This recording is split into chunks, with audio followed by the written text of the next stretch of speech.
I want to speak on the Big Boogie situation. Yeah. So, all right, what you got for me? So how that jumped off, man? Y'all beefing, y'all. We really ain't beefing, to be honest. So it's no beef. It's never no beef. It was never no beef for me. I talked to Boogie straight up in the DMs like a man. And the last thing I said to Big Boogie, he hard to come. I said, hey, don't forget, you ain't the only big dude. You know what I'm saying? So with him, bro, I'm gonna keep it a band with you. No disrespect to him. Like, you know what I'm saying? Just real. You was a little boy to me. Dead ass. And I respect him, but you was a little boy to me, like in real life. Like, he shared Carmen picture on Facebook some years, or like a few years ago before the shit happened. I ain't even see it. I saw it afterward. I saw like, oh, Boogie been fishing, so you can watch my lifestyle before you already know how I'm coming. Yeah. You know what I'm saying? You already know I'm big dog. You know what I mean? Independent, you know what I'm saying? I ain't signing nobody, none of that. I'm really him. So when it came down to it, when I really found out about it, I ain't found out about him though till like, so you remember I just told you that she was going to Atlanta for 2 weeks? Yeah. I ain't found out till like a whole year and a half later, but kind of find out that's what she was, yeah. You know what I'm saying? She was out there fucking off doing that with him type shit. So, how everything really took off, the real shit, the real shit ain't really hit until his nigga just posted that shit on Facebook the other day. They got into it and he had posted on Facebook like saying like, oh, since that, you know, I think they into it or whatever. So I guess he just exposing it. Oh, tell what really happened with Corey. You really scared of Corey. How you was in the cars when we was there.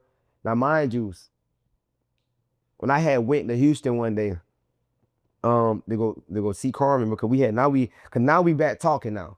After everything, now we back talking. We like trying to like fix shit and everything. Cause she came at me actually.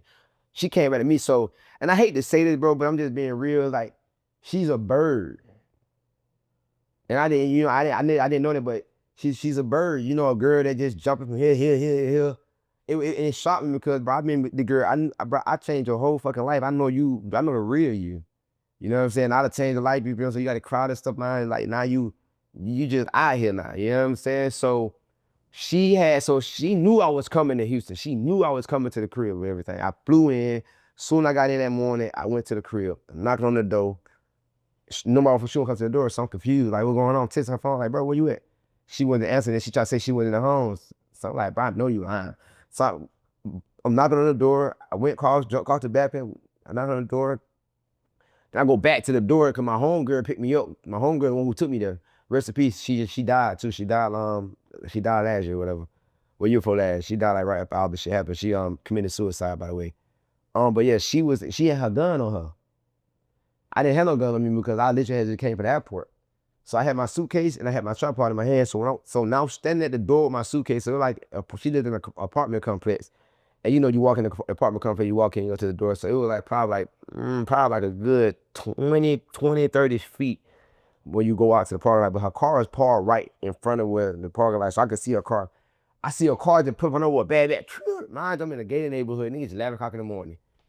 The niggas just hop out the car with masks on and shit. Just, it's over. So I'm confused as fuck. Like, what the fuck going on? Like, what the fuck?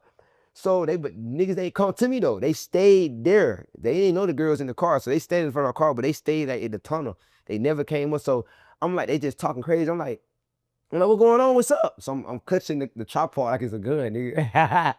Yeah, you gotta be smart. You gotta be on the smooth. So I'm telling you, like, what going on? You might wipe out. What's up with the deal? Woo. And they just talking crazy. Woo. So I'm like, come here. Like, we can talk. I'm like, come here. And they just stand there and they thought my home got the car. She was like, hey, what's going on? And then she came out clutching. So like, he had his wife out. What's the deal? What's going on? Well, boom. And the niggas, they just took off running and hopped back in the car. So, boom. So I'm texting Carmen. I'm like, what the fuck going on? You open the door. I could have just got killed just then. You feel what I'm saying? Like, what?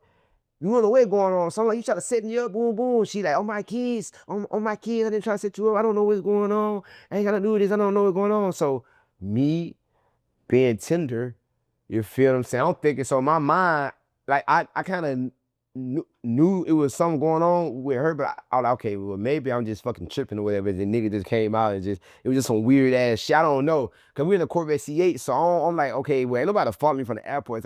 So it was so surreal, bro. I got the video, it was so surreal. So it was like, once I sat down, when we walked in the house, and she opened the door. So the whole time was over. So now I'm mad. I'm like, losing the bitch the whole time. What the fuck? You feel me? So we sit on the couch with my homegirl because she shocked too. And we talking to her like, yo, say what the fuck, like woo woo. And then so finally my homegirl left. So I let it go. Like I'm like, it was crazy, but like I let it go for like now I'm here, whatever. Like fucking, you know what I'm saying? So just now she just and like everything on. Just to find out 2 years later, nigga Big Boogie was in the goddamn house the whole time. He jumped out the back and took out running. He in the closet behind and had his niggas to come around, I guess to try to scare me or some shit. And when they took out running, he jumped out the back and running. You think you could beat him in a fight? I ain't no thinking, bro. You know you could beat him. I already know for a fact. You know what I'm saying? And I know this for a fact, you feel what I'm saying? But it just like, the thing about it, bro, I'm so player, bro, 'cause I'm a real nigga, you know what I'm saying? I'm a boss, right? So it's like, I don't care for you date my ex, bro. Like, the internet try to make this shit a problem. I don't give a flying fuck. You understand? First of all, I broke up with her. Second of all, you the really the third nigga that she dealing with because I know other niggas that she was dealing with. You see what I'm saying? So it's like, all right, bro, I didn't give a fuck about it. The only reason they made it so big because he's a rapper. You know what I'm saying? He got a little clout. So that's why they want to make it seem like, oh, a rapper took your girl. He didn't take shit, bro. Like, I broke up with that girl.